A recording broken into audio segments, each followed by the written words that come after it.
The high school crush at the hometown bar. A Thanksgiving Eve romance. There's a special kind of magic on the night before Thanksgiving in your hometown. It's a night of surprising reunions and the gentle echo of what if. It's the night when everyone who left comes back, even if just for a few days. And the familiar streets feel both exactly the same and somehow entirely different. It's a night suspended between the past and the future, where memories walk beside you like old friends and anything seems possible. This is a story about one of those reunions. This is a story about Chloe and a November evening that changed everything by changing nothing at all, simply by reminding her of what had always been there, quietly waiting. Chloe's hands rested gently on the steering wheel as her car rolled slowly through the streets of Millbrook, the small town she'd grown up in and left behind 8 years ago. The November evening had settled in fully now, bringing with it that particular quality of darkness that arrives early in late autumn, a deep blue-black sky that made every lit window glow with extra warmth. She'd been driving for 6 hours, leaving the city behind in the early afternoon. And now, as she turned onto Maple Street, she felt the familiar tightness in her chest that always came with coming home. Not anxiety exactly, but something complicated and layered. Nostalgia, perhaps, a strange mixture of comfort and restlessness that she'd never quite found the words for. The town looked exactly as she remembered, and yet somehow smaller, as if her memories had expanded it in ways reality couldn't match. She passed the old elementary school, its playground equipment casting strange shadows under the streetlights. The pharmacy on the corner still had the same faded awning. The traffic light at Main and Oak still took too long to change. Even the cracks in the sidewalk seemed to be in the same places, like the town had been preserved in amber, waiting for her to return and remember. She'd meant to arrive earlier, to have dinner with her family, but work had kept her later than planned, and she'd texted her mom to go ahead and eat without her. The truth was, she didn't mind. The drive had given her time to think, to transition from the person she was in the city, busy, focused, always moving forward, to the person she needed to be here, the daughter, the hometown girl, the version of herself that still existed in these streets, and in the memories of people who'd known her when. Her childhood home appeared on the left, the front porch light burning bright in welcome. Her mother's car was in the driveway, and through the front window she could see the warm glow of the living room lamp. But as Chloe pulled up and turned off the engine, sitting for a moment in the sudden silence, she felt that restlessness rising again. It was only 8 o'clock.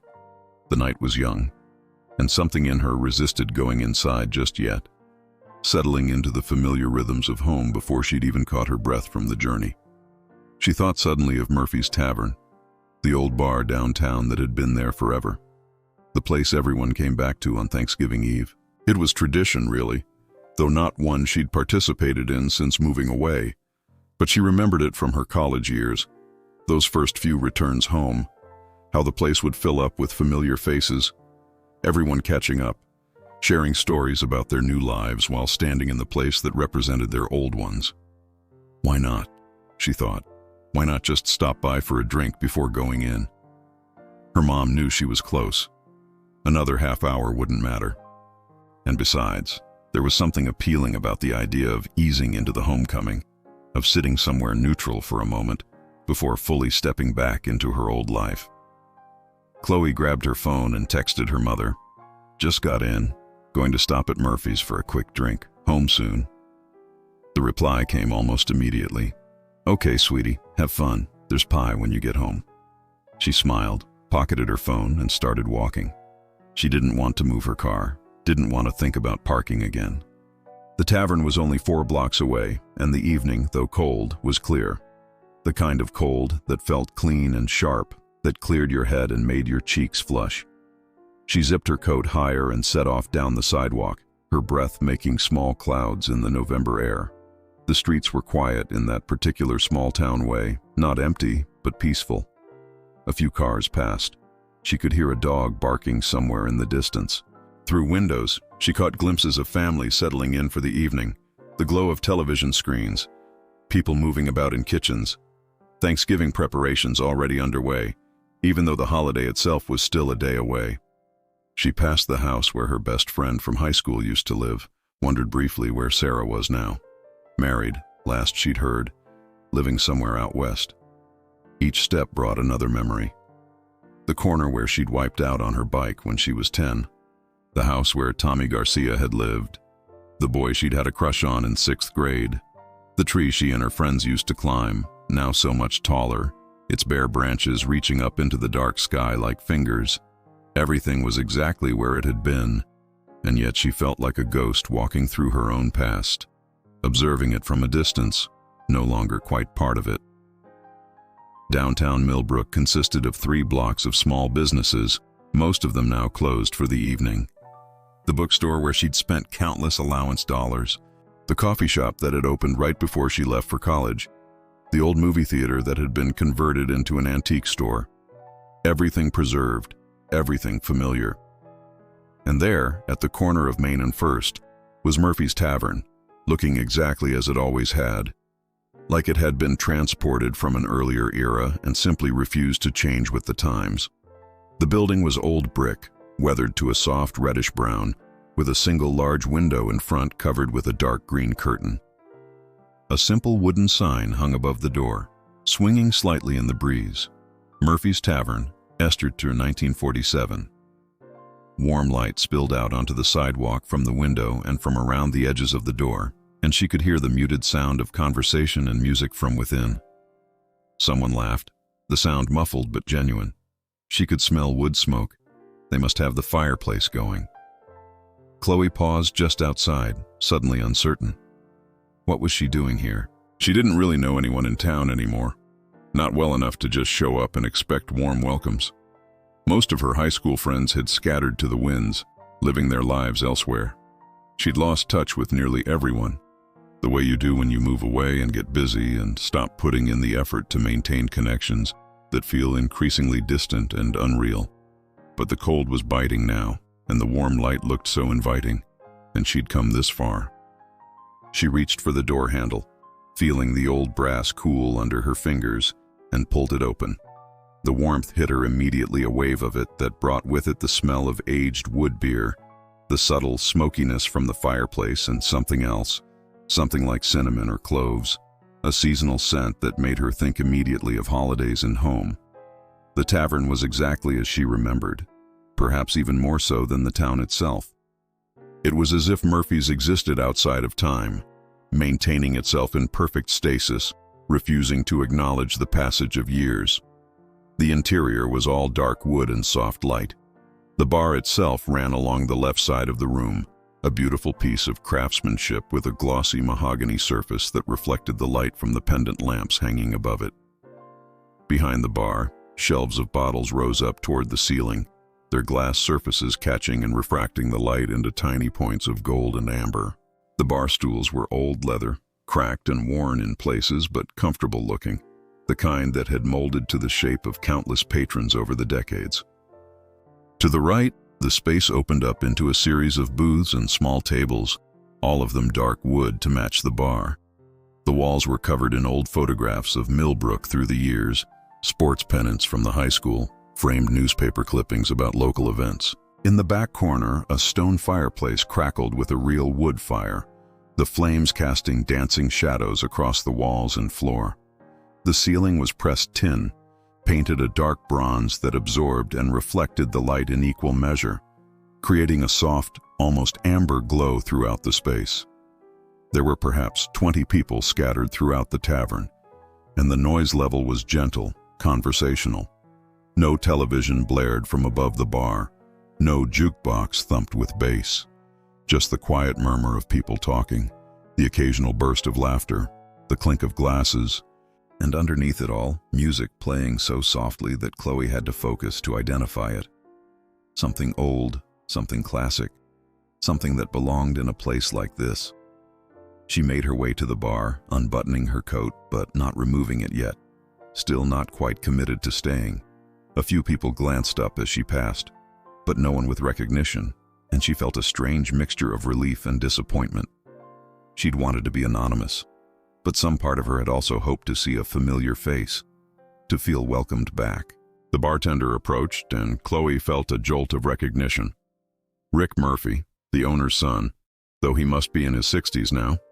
He'd been middle-aged when she was in high school, and time had silvered his hair and deepened the lines around his eyes.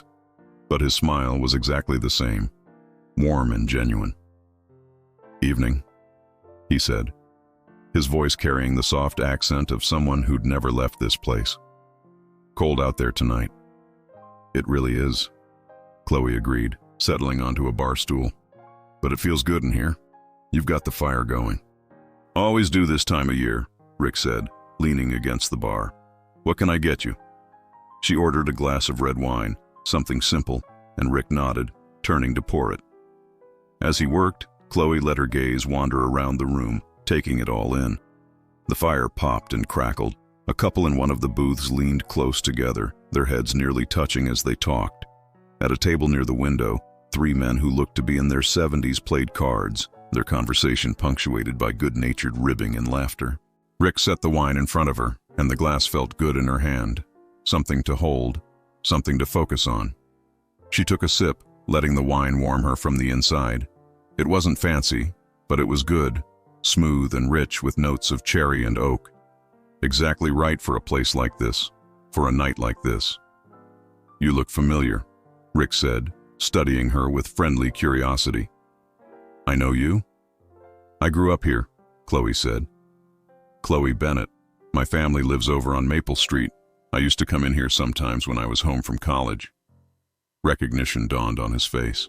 "Bennett, sure. Your dad used to come in here now and then. Good man. You home for Thanksgiving?" "Just got in," she confirmed. "Thought I'd stop in for a drink before heading to my parents' house."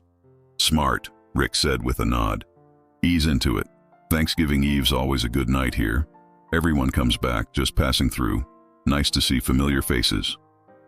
He moved off to help another customer, and Chloe turned on her stool, letting her back rest against the bar as she surveyed the room more thoroughly.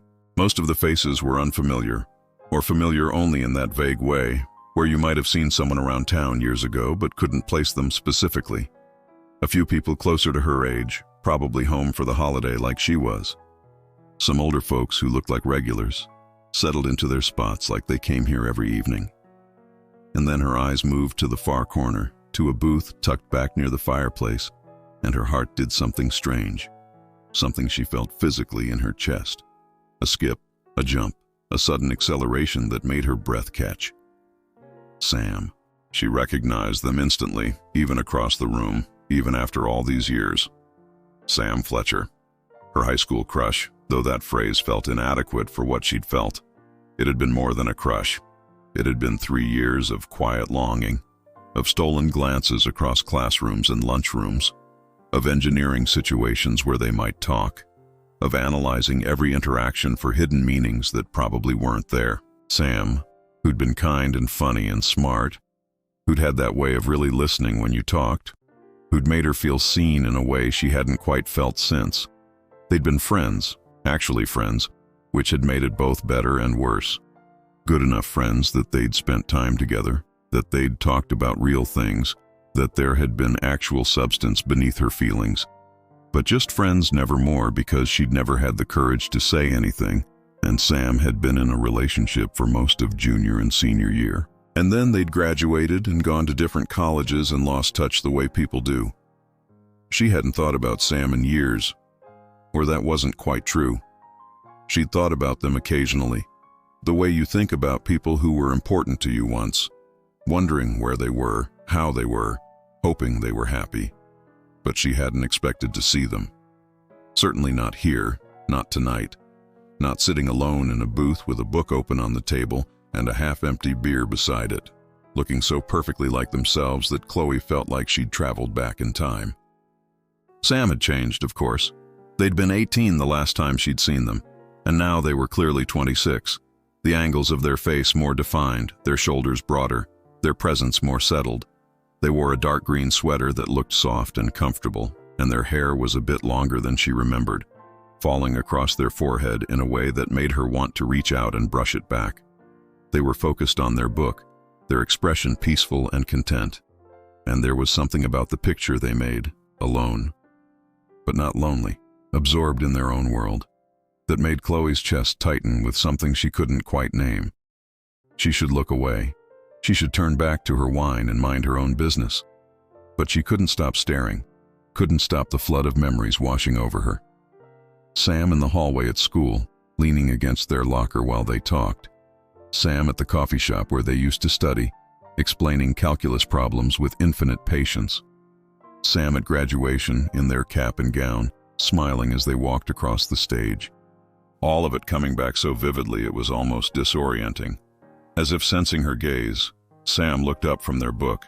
Their eyes scanned the room absently at first, and then stopped, landing on her. For a moment, neither of them moved, just stared at each other across the warm firelit space. And then Sam's face transformed with recognition and something else. Something that looked like delight, and they smiled. That same smile that had undone her 100 times in high school and raised their hand in a small wave. Chloe's heart was racing now, her face flushing with heat that had nothing to do with the fire or the wine. Sam was gesturing for her to come over, closing their book, shifting in the booth to make room. And Chloe found herself standing, leaving her wine on the bar, walking across the tavern toward that corner booth as if pulled by an invisible string, as if all the years between then and now had collapsed into nothing, as if she were 18 again and overwhelmed by the simple fact of Sam's attention. "Chloe?" Sam said as she approached, their voice carrying a note of wonder. "Chloe Bennett? I can't believe it's you." "Hi, Sam," she managed, and her voice came out softer than she'd intended, almost shy. "I can't believe it's you either."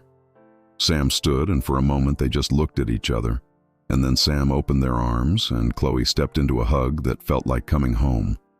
They smelled like autumn and clean laundry and something else, something distinctly them that she remembered without ever having consciously noted it. The hug was warm and genuine and lasted just long enough to mean something, and when they pulled apart, Sam was still smiling that smile. "Sit, please," Sam said, gesturing to the booth. "I'm sorry, I'm just so surprised." "What are you doing here? Are you home for Thanksgiving?" Chloe slid into the booth across from Sam, the leather cool against her legs through her jeans. This close, she could see the details she'd missed from across the room. The small scar on Sam's chin that they'd gotten falling off their bike in 8th grade. The flecks of gold in their hazel eyes. The laugh lines just beginning to form at the corners of their eyes. They'd grown into themselves beautifully, she thought, and then immediately felt foolish for thinking it. "Just got into town," she said, finding her voice. "I was going to head straight to my parents' house, but I decided to stop here first, ease back into everything. And you? I didn't know you still lived in Millbrook." "I don't," Sam said. "I'm in Portland now, Oregon, not Maine, but I come back for the holidays. My mom still lives here. You know how it is." Chloe nodded. She did know. "What are you doing in Portland?"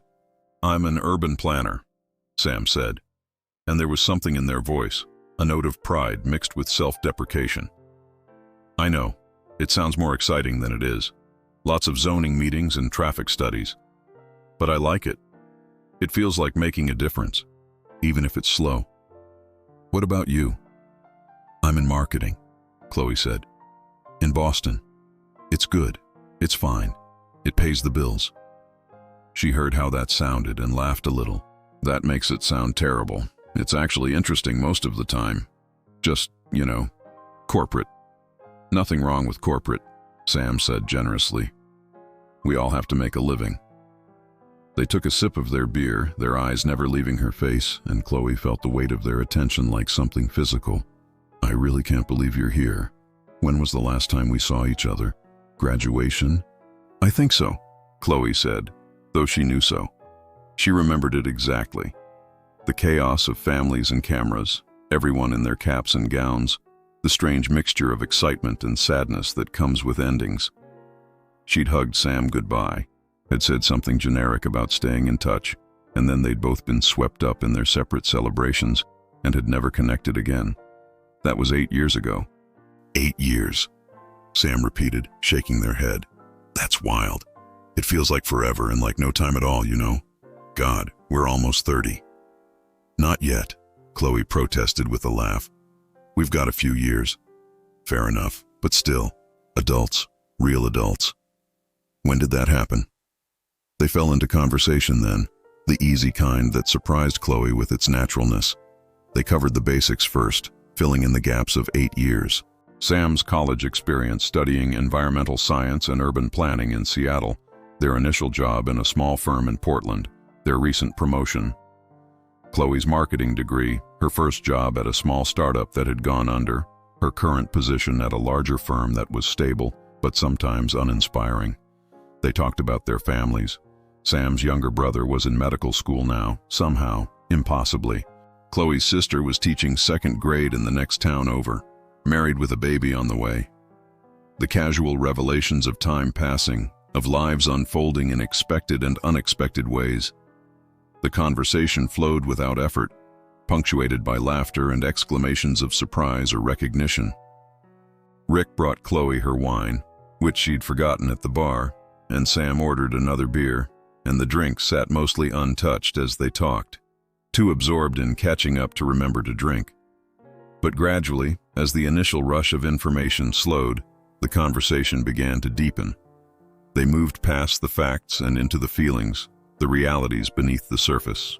Sam talked about loving Portland but sometimes feeling lonely there, about the challenge of making real friends as an adult, about missing the ease of high school friendships where you saw people every day and relationships formed naturally through proximity and time.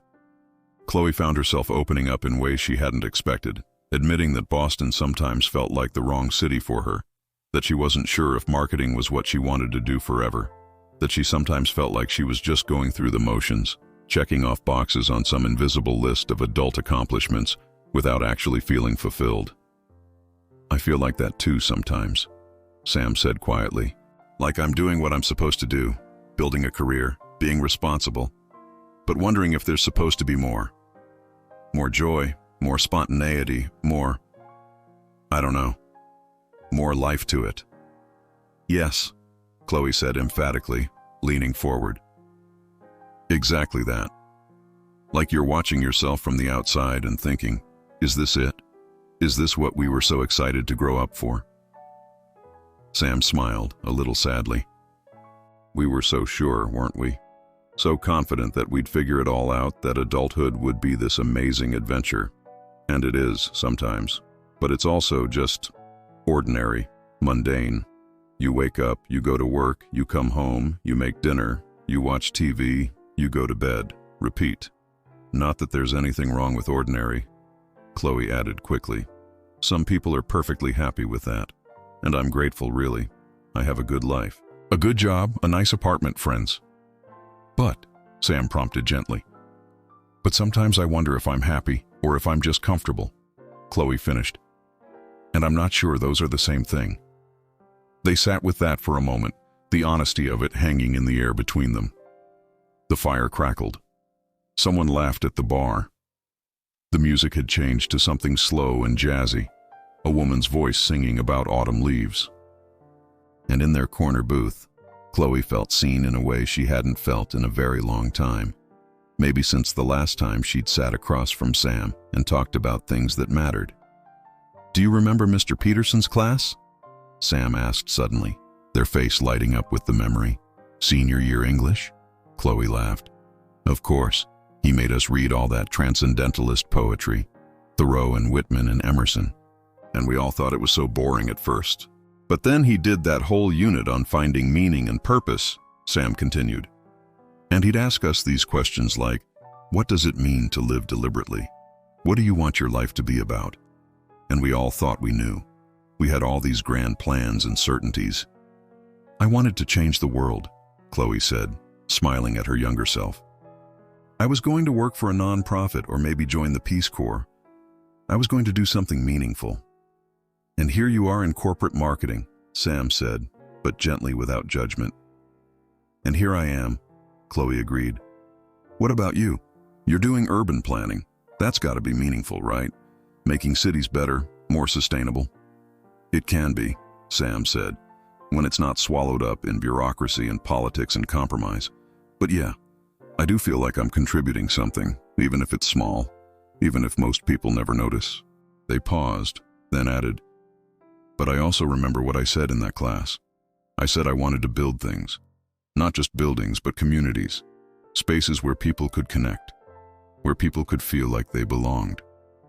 That's beautiful, Chloe said softly. Are you doing that? I'm trying, Sam said. But it's hard. It takes so long for anything to happen in city planning. You propose something, and then it goes through committees and reviews and revisions. And by the time anything actually gets built, you've moved on to the next project. It's rewarding, but it's not immediate. You don't get to see people using the spaces right away. You don't get to know if you actually made a difference. Chloe nodded, understanding completely. That must be frustrating. Sometimes, Sam admitted.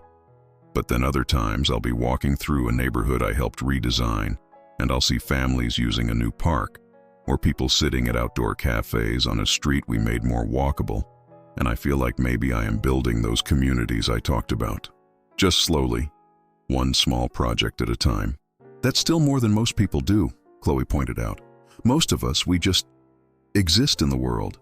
We don't shape it. We don't leave it better than we found it. You're shaping it too, Sam said. Just in different ways. Marketing, done right, tells stories. It connects people to things they need or want. It builds brands, which are really just identities that people relate to. That matters. That's generous, Chloe said. But I appreciate it. She took a sip of her wine, feeling the warmth spread through her chest. This is nice. Talking like this. I don't do this enough with people. Really talk, I mean, about things that matter. Me neither, Sam said. Everyone's so busy all the time. And when you do get together with friends, it's like you spend all your time catching up on the logistics of life. Who's dating who got promoted, who moved where. You never get beneath the surface. Like we are right now, Chloe said. Like we are right now, Sam agreed. And their eyes met, and something passed between them, something warm and electric that made Chloe's breath catch slightly. They talked on, losing track of time entirely. The tavern around them continued its gentle rhythm. People came and went. Rick checked on them periodically, bringing fresh drinks without being asked, seeming to sense that they needed no interruption. The fire burned down and was rebuilt. The music played on, one song flowing into another, all of them old and smooth and perfect for the space. Sam told Chloe about Portland, painting a picture of the city that made her want to visit. The food carts and the bridges, the roses and the rain, the way the city felt both small and cosmopolitan at once. The farmers' markets and the microbreweries, the bookstores and the coffee shops. The mountains visible on clear days, snow-capped and majestic. The sense of being surrounded by nature even in the city. Chloe told Sam about Boston, the history embedded in every street. The way the seasons felt more pronounced there, more dramatic. The beauty of fall in New England, which Sam remembered from growing up nearby but had still somehow forgotten. The excitement of the city, but also the loneliness of it. The way you could be surrounded by millions of people and still feel entirely alone. They discovered unexpected parallels in their lives. Both of them loved to cook but rarely did, defaulting to takeout and easy meals after long work days. Both of them had taken up running as adults, finding that it cleared their heads in ways nothing else could. Both of them read voraciously, and they spent a happy 20 minutes comparing favorite books and authors, finding overlap that delighted them both. They talked about travel, places they'd been and places they wanted to go. Sam had been to Japan the previous year and described it with such vivid detail that Chloe could almost see the temples and gardens, could almost taste the food. Chloe had spent a week in Ireland 2 summers ago and told Sam about the green hills and ancient stones, the pubs and the music, the feeling of walking through a landscape thick with history and story. I want to go everywhere, Sam said at one point, their face animated with enthusiasm. I want to see everything, experience everything, learn how people live in different places, what they value, how they build their communities. It's part of why I do what I do. Cities are like cultural artifacts, you know? They tell you so much about the people who build them and live in them. That's beautiful, Chloe said. I never thought about it that way. But you're right.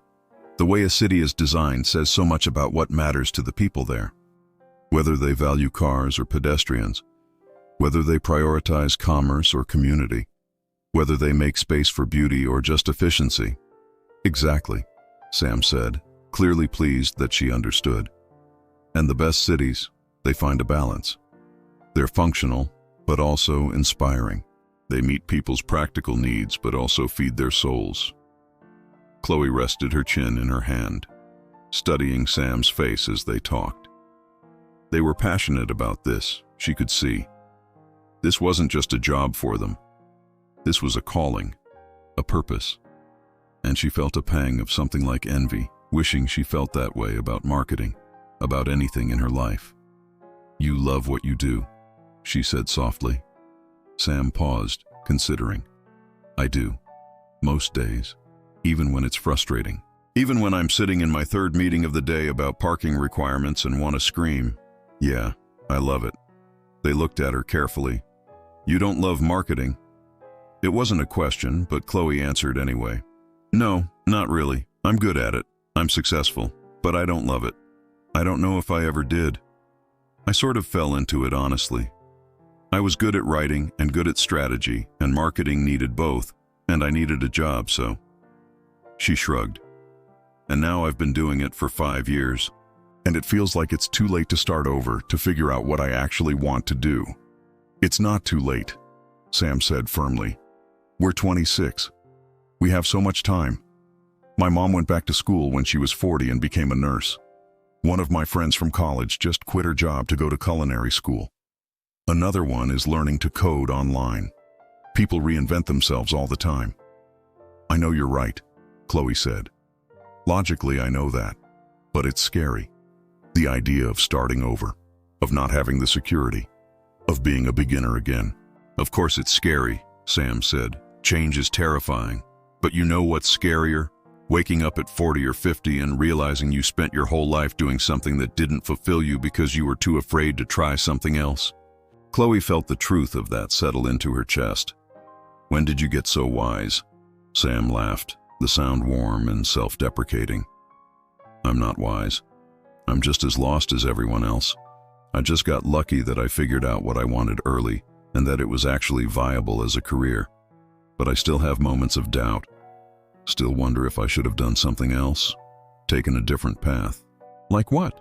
Chloe asked, genuinely curious. "Sometimes I think about teaching," Sam admitted. "Urban planning or environmental science, or even just high school geography, shaping young minds instead of shaping cities, having that immediate impact, seeing students grow and learn right in front of you." They traced patterns in the condensation on their beer glass. "But then I think about the pay and the bureaucracy and the politics of education, and I remember why I chose the path I did." "There's no perfect choice," Chloe said. "No," Sam agreed. "There really isn't. Every path has trade-offs. You just have to figure out which trade-offs you can live with." They looked up at her, their expression gentle. "For what it's worth, I think you'd be amazing at whatever you decided to do. You always had this way of seeing things clearly, of cutting through the noise to what really mattered. I remember that about you." Chloe felt her face flush with warmth. "You remember that about me?" "I remember a lot about you," Sam said quietly. And there was something in their voice, something in the way they were looking at her, that made Chloe's heart beat faster. The moment stretched between them, laden with something unspoken.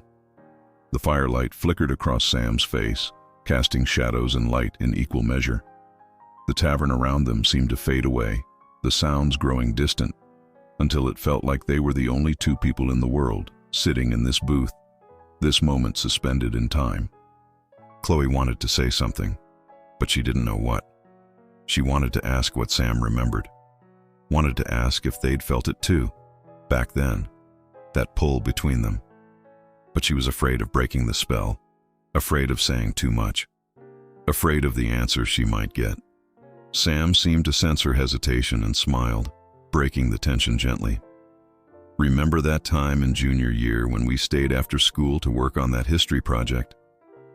Chloe laughed, grateful for the redirect. "The one on the Industrial Revolution? And we ended up staying until 6 o'clock because we got so into it. And your mom was mad because you'd forgotten to tell her you'd be late." Sam continued, grinning at the memory. "And she called the school and Mr. Harrison had to track us down in the library." "I was so embarrassed," Chloe said. covering her face with her hands at the memory. She thought something had happened to me.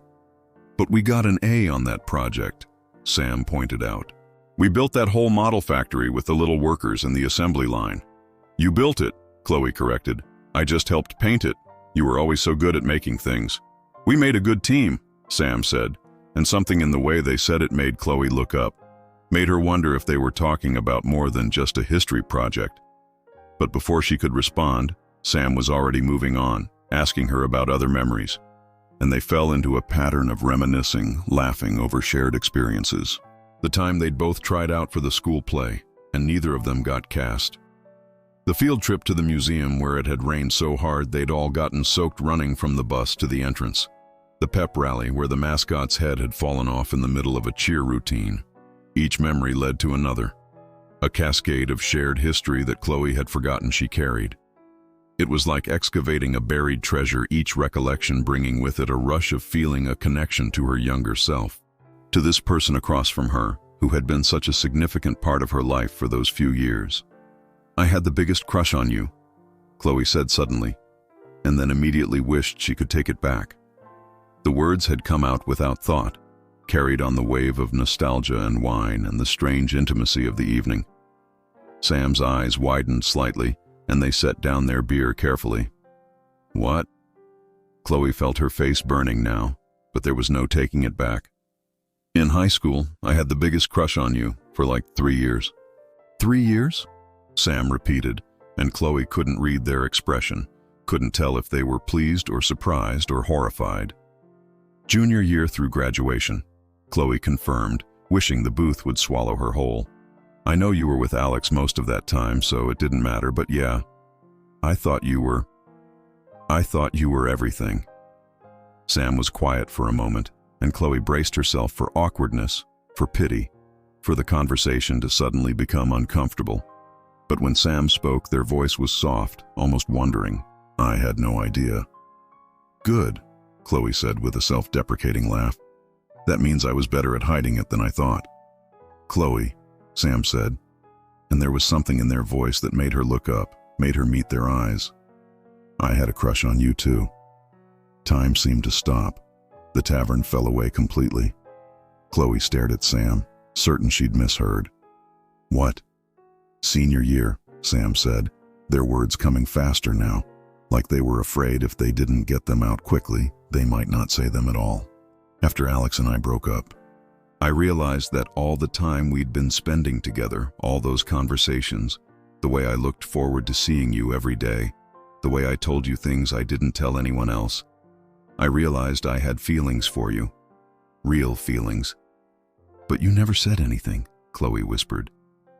Neither did you, Sam pointed out gently. And then graduation happened, and we went to different schools, and I figured the moment had passed. That maybe it was just a senior year thing.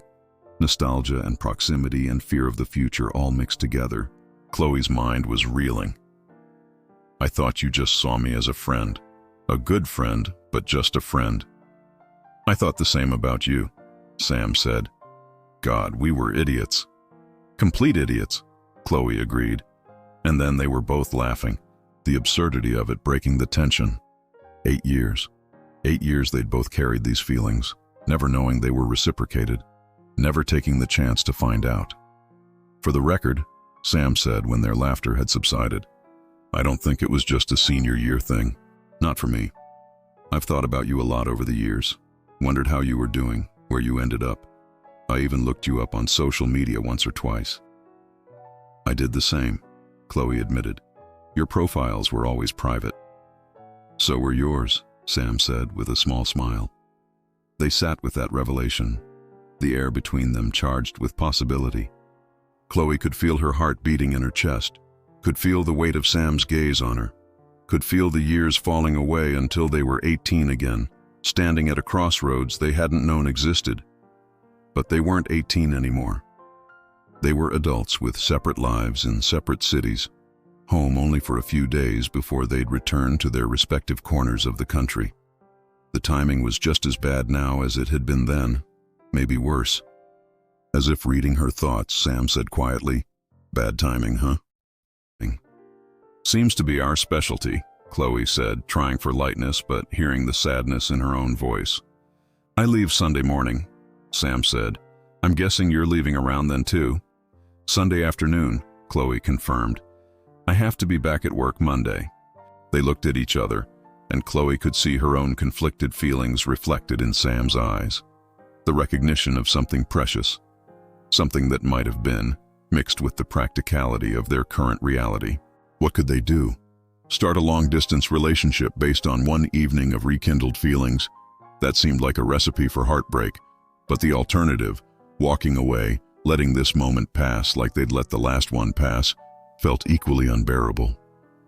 We still have a few days, Sam said finally. We're both here until Sunday. We could, I don't know, spend some time together, see where things go. I'd like that, Chloe said, relief flooding through her. I'd really like that. Yeah? Sam's face lit up with a smile that made them look suddenly younger, more like the person Chloe remembered from high school. Yeah, Chloe confirmed. I mean, I'm going to be with my family for Thanksgiving, obviously. But maybe we could do something Friday or Saturday. Both, Sam said immediately. Let's do both. I'm not wasting another opportunity with you, Chloe Bennett. Even if it's just a few days, even if it's just this. Just this, Chloe echoed, but she was smiling, feeling lighter than she had in months, maybe years. Whatever this was, wherever it went, at least they were finally being honest. At least they were finally trying. They exchanged phone numbers, marveling at how strange it was to have such an important person from your past not already saved in your contacts. Sam put Chloe's number into their phone with exaggerated care, making her laugh. Chloe did the same, her fingers trembling slightly as she typed, whether from nerves or excitement or too much wine. She wasn't sure. Text me tomorrow, Sam said. Let me know when you're free on Friday. We'll figure something out. I will, Chloe promised. Definitely. They fell back into conversation then, but it was different now, lighter somehow. The weight of unspoken feelings lifted. They talked more about their lives, but also about possibilities, about what-ifs. What if they had said something in high school? What if they had gone to the same college? What if their paths had crossed again earlier? I don't believe in fate, Sam said at one point. I think we make our own choices, forge our own paths. But I also think that some connections are strong enough that they find a way to persist, even across time and distance. And maybe this is one of those. Running into each other tonight, Chloe said. Out of all the bars, on all the nights. Out of all the bars, on all the nights, Sam repeated with a grin, recognizing the reference. See, this is what I mean. We still have the same references, the same touchstones. That doesn't just disappear. Chloe glanced at her phone and was startled to see it was after 11. Oh my God, we've been sitting here for 3 hours. Have we? Sam checked their own phone and looked equally surprised. Wow. It didn't feel like that long at all. It never does with you, Chloe said softly. That's how I knew, back in high school, that I had feelings for you. Time just disappeared when we were together. Hours felt like minutes. It still does, Sam said, holding her gaze. Isn't that something? It was something. It was everything. And Chloe felt a flutter of hope in her chest, fragile and precious, like something that needed to be protected but also given room to grow. Around them, the tavern had grown quieter.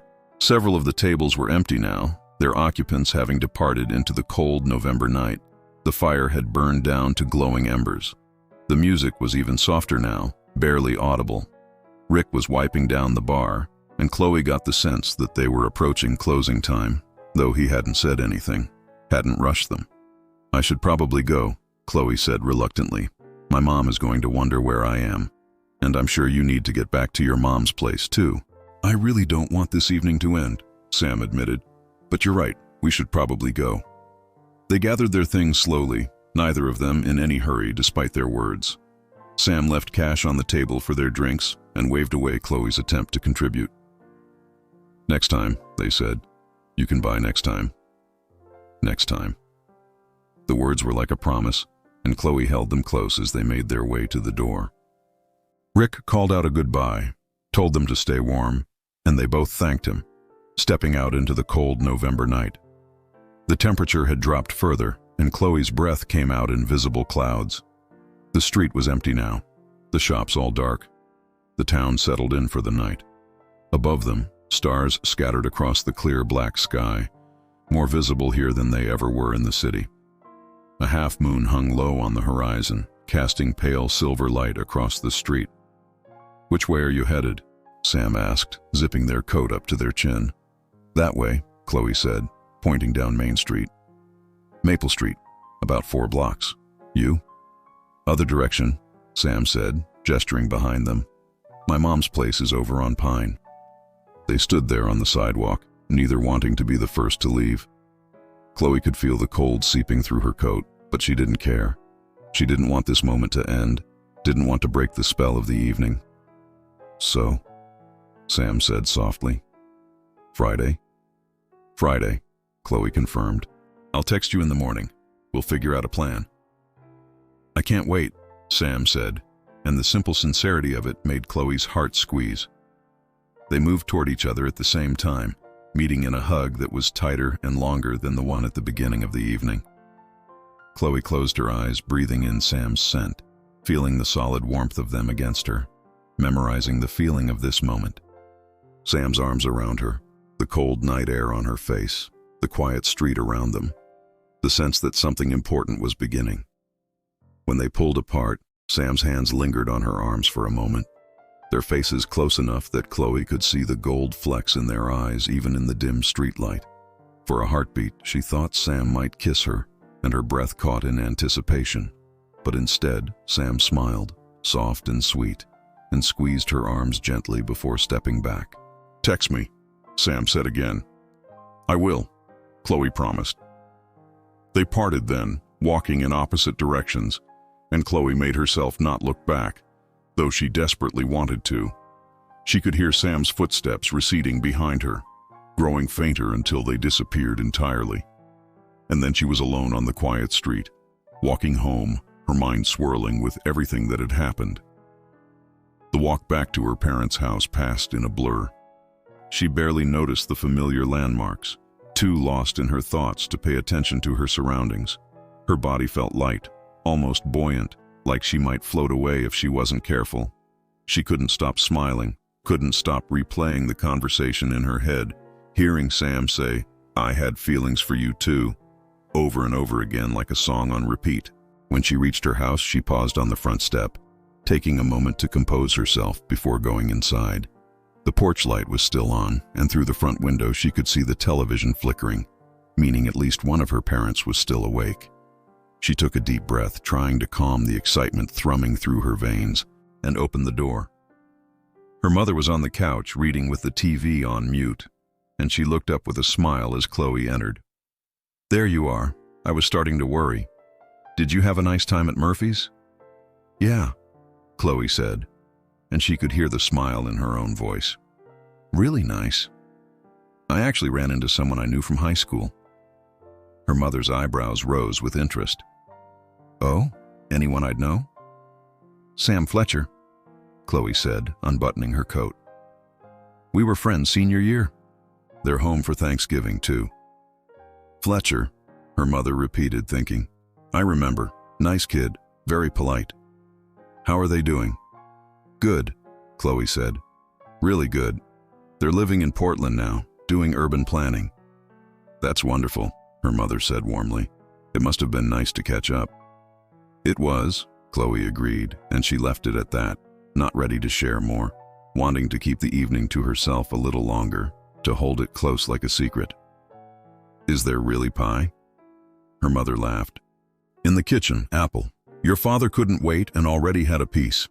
Chloe headed to the kitchen, suddenly ravenous, realizing she hadn't eaten dinner, had only had wine and conversation. She cut herself a generous slice of pie and ate it standing at the counter, the sweetness of apples and cinnamon grounding her back in the familiar reality of her parents' kitchen. But even as she stood there, in the house where she'd grown up, she felt different. Changed somehow by the evening. Or maybe not changed, but reminded of who she used to be, of what it felt like to connect with someone deeply, of the possibility that life could still surprise you, that you could turn a corner and find something wonderful waiting. She finished the pie, washed her plate, and said goodnight to her mother before heading upstairs to her old bedroom. It looked exactly as it had when she'd left for college, frozen in time like a museum exhibit, band posters on the walls, books on the shelves, the desk where she'd done her homework, the bed where she'd dreamed her teenage dreams. She got ready for bed mechanically, her mind elsewhere, and when she finally slipped under the covers, she pulled out her phone and looked at Sam's contact information. Just their name and number, no photo, no additional information. But seeing it there made her smile. Should she text? No, it was late. She'd said she'd text in the morning. She didn't want to seem too eager, too desperate. But God, she wanted to. She wanted to tell them she'd gotten home safe, wanted to say goodnight, wanted to keep the conversation going. Her phone buzzed and she nearly dropped it in surprise. A text from an unknown number that could only be Sam. Made it home, still smiling. Tonight was really special. Can't wait for Friday. Chloe's heart soared. So Sam had been thinking the same thing, had been unable to wait until morning either. She typed back quickly. Me too. On all counts. Sleep well, Sam. The response came almost immediately. You too, Chloe. Sweet dreams. She set the phone on her nightstand and lay back against the pillows, staring up at the ceiling with a grin she couldn't suppress. The night before Thanksgiving, and she'd been given an unexpected gift. A second chance at something she thought was lost forever. A reminder that life was full of surprises, that connections endured, that it was never too late for new beginnings, or for old beginnings to find their proper ending. Outside, the night was quiet and cold, the town asleep under its blanket of stars. But inside, Chloe felt warm, felt hopeful, felt more alive than she had in months. She thought about fate and choice, about timing and second chances, about all the small decisions that had led to this moment. Her choice to stop at Murphy's instead of going straight home. Sam's choice to sit in that corner booth with a book. The 8 years that had passed, shaping them both into the people they needed to be to truly appreciate each other. Maybe Sam was right, that there was no such thing as fate. But maybe there was something to the idea that strong connections persisted, that they waited patiently for their moment, and when that moment came, they blazed back to life as if they'd never dimmed. She thought about Friday, about seeing Sam again, about the weekend ahead, about the conversation they'd continue, the stories they'd share, the time they'd spend together. She didn't know where it would lead. Didn't know if this was the beginning of something real or just a beautiful interlude, a what-if finally answered before they went back to their separate lives. But for now, for tonight, it was enough to know that Sam had felt it too, that all those years ago, she hadn't been alone in her feelings, that the connection she'd treasured hadn't been one-sided, that they had a chance, even if just for a few days, to explore what might have been and what might still be. Tomorrow would be Thanksgiving, a day for family and tradition and gratitude, and Chloe had so much to be grateful for. Her health, her family, her opportunities.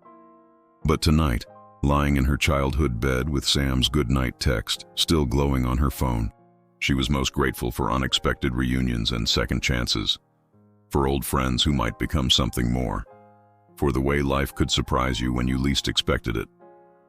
The night before Thanksgiving in your hometown, she thought sleepily, really was magic. It was a night when the past and present collided, when old feelings resurfaced, when you remembered that the life you were building wasn't the only possible life, that there were other paths, other choices, other versions of yourself still waiting to be discovered. She closed her eyes. Sam's smile vivid in her memory, the sound of their laugh echoing in her ears, the feeling of their arms around her warming her even in the cold November night. And as sleep claimed her, gentle and sweet, she dreamed of Friday and Saturday, and all the tomorrows that might unfold from this one perfect evening, this one beautiful reunion, this one moment of courage when she'd walked across a tavern and found not just an old friend but a piece of herself she'd thought was lost. There would be time to worry about logistics later, time to think about distance and practicality and how two people in different cities might make something work. Time to be realistic and cautious and adult about the complications. But not tonight. Tonight was for hope. Tonight was for possibility. Tonight was for believing that sometimes, when you least expected it, the universe gave you exactly what you needed, wrapped in the familiar packaging of an old friend, and delivered in the warm, firelit corner of a hometown bar on the night before Thanksgiving. And as Chloe drifted into sleep, surrounded by the memories of her youth and the promise of tomorrow, she carried with her the profound sense that something important had shifted, that her life had been quietly redirected towards something she hadn't known she'd been searching for. It wasn't dramatic or earth-shattering. It was gentle and natural, like a river finding its course, like a door opening that you hadn't realized was closed. It was the feeling of coming home, not to a place, but to a person, to a connection, to yourself. And in the quiet darkness of her old bedroom, with Sam's words still glowing on her phone and the memory of their smile still warming her heart, Chloe knew that no matter what happened next, tonight had been perfect, complete, exactly what it needed to be. The night before Thanksgiving had given her its gift, and she had received it with open hands and an open heart. And that, she thought, as sleep finally claimed her completely, was enough. More than enough. It was everything. If this story resonated with you, please consider showing your support with a like and subscribe to Deep Sleep Stories Hub for more quiet nights and restful journeys. Thank you for spending this evening with Chloe and Sam. May your own Thanksgiving be filled with unexpected joys and gentle reunions. Sleep well,